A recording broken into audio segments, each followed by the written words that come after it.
The divine tales Navratri की ढेर सारी शुभकामनाओं के साथ आपका फिर से स्वागत करता है। पर्वों की एक झड़ी उमंग और उत्साह लेकर आता है नवरात्रि। भारत के अनेक राज्यों में नवरात्रि के प्रत्येक दिन पूरे विधि विधान के साथ पूजा की जाती है। कलश स्थापना से लेकर दुर्गा सप्तशती का पाठ, हवन, भोग, आरती आदि वातावरण को बहुत खुशनुमा बना देते हैं। नवरात्रि के प्रथम दिन माँ शैलपुत्री की पूजा की जाती है।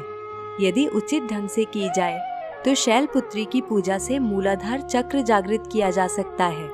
तो सबसे पहले हम शैलपुत्री की कथा पर बात करेंगे। शैलपुत्री देवी सती का रूप है। सती प्रजापति दक्ष की कन्या थी। उनका विवाह महादेव शिव के साथ हुआ। दक्ष ने सती का शिव के साथ विवाह अपने पिता ब्रह्मा के कहने पर किया था, परंतु दक्ष शिव की जीवन शैली के कारण उन्हें पसंद नहीं करते थे। एक बार दक्ष ने एक बहुत बड़े यज्ञ का आयोजन किया। इस यज्ञ में दक्ष ने शिव जी को आमंत्रित नहीं किया। जब सती को ज्ञात हुआ कि उनके पिता ने एक ऐसे यज्ञ का आयोजन किया है जिसमें सभी देवी देवता आमंत्रित हैं, तो उन्होंने भी शिव जी के सामने पिता के यहाँ जाने की इच्छा व्यक्त की। परंतु शिव जी ने कहा कि एक विवाहिता को उसके पिता के यहाँ बिना निमंत्रण के नहीं जाना चाहिए। सती फिर भी जाने का हठ करती रही। सती की अपने घर जाकर सबसे मिलने की व्यग्रता देख शिव जी ने उन्हें जाने की अनुमति दे दी। जब सती पिता के घर पहुंची तो माँ के अतिरिक्त किसी ने भी उन्हें स्नेह और आदर नहीं दिया। यहाँ तक कि यज्ञ में शिव जी का भाग भी नहीं निकाला गया। जब सती ने पिता दक्ष से इसका कारण पूछा तो दक्ष ने उत्तर दिया कि शिव वाघांबर धारण करता है, मुंडियों की माला पहनता है, वो देवताओं के साथ बैठने योग्य नहीं है। पति के लिए ऐसे अपमानजनक शब्द सुनकर सती को बहुत दुख हुआ और उन्हें भयंकर क्रोध आया। उन्हें समझ आ गया था कि शिव जी की बात न मानकर उन्होंने बहुत बड़ी गलती की है। भयंकर क्रोधाग्नि में सती ने स्वयं को उसी क्षण समाप्त कर दिया। इस भयावह घटना को सुनकर शिव जी ने अपने गणों को वहां भेजा और यज्ञ को पूर्णतया विध्वंस करा दिया। शिव जी क्रोध में आकर तांडव करने लगे और सती के शरीर को लेकर सभी दिशाओं में भ्रमण करने लगे। संपूर्ण ब्रह्मांड इस दृश्य को देख भयभीत हो गया। तब भगवान विष्णु ने सती के शरीर के टुकड़े कर दिए। ये टुकड़े जिन स्थानों पर गिरे वो स्थान ही आज शक्तिपीठ कहलाते हैं। माता सती ने अगला जन्म शैलराज हिमालय की पुत्री के रूप में लिया, इसलिए ही उनका नाम शैलपुत्री पड़ा। उन्हें पार्वती और हेमवती भी कहा जाता है। तो यह थी माँ शैलपुत्री की कथा। अब आइए पूजा विधि जानते हैं।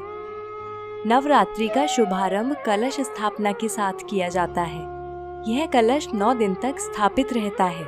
इसके लिए सबसे पहले एक लकड़ी की चौकी को साफ करके इस पर लाल रंग का कपड़ा बिछाएं। इस चौकी पर माँ दुर्गा का चित्र रखें।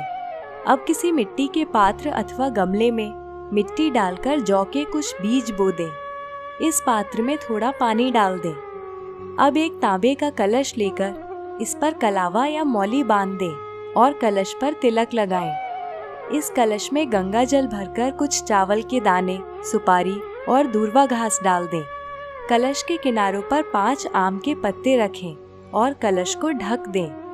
अब एक नारियल को एक साफ लाल रंग के कपड़े में लपेटकर इसे भी कलावे से बांध दें। इस नारियल को कलश पर स्थापित करें। अब लकड़ी की चौकी पर माँ के चित्र के बराबर जौ वाला पात्र रखें और उस पर कलश स्थापित कर दें। इस कलश को 9 दिन तक ऐसे ही रहने दें और जिस मिट्टी के पात्र या गमले में आपने जौ बोया है उसे प्रतिदिन थोड़ा थोड़ा पानी देते रहें। यदि आपके लिए संभव है तो नवरात्रि के 9 दिन माँ के सामने अखंड ज्योति प्रज्वलित करें। इसके पश्चात एक छोटे से हवन कुंड में एक छोटे कंडे के टुकड़े को जलाकर रखें। इसमें थोड़ा कपूर डाल दें। 2 लौंग लेकर घी में डुबोकर और सुपारी कंडे की अग्यारी में अर्पित करें। साथ ही रोली और चावल से तिलक करें। अब पूजा में फल और मिठाई का भोग लगाएं। कुछ लोग प्रथम दिन से दुर्गा सप्तशती के अध्यायों का पाठ करते हैं। यदि आप भी इस प्रथा का अनुसरण करते हैं तो इसे अवश्य करें।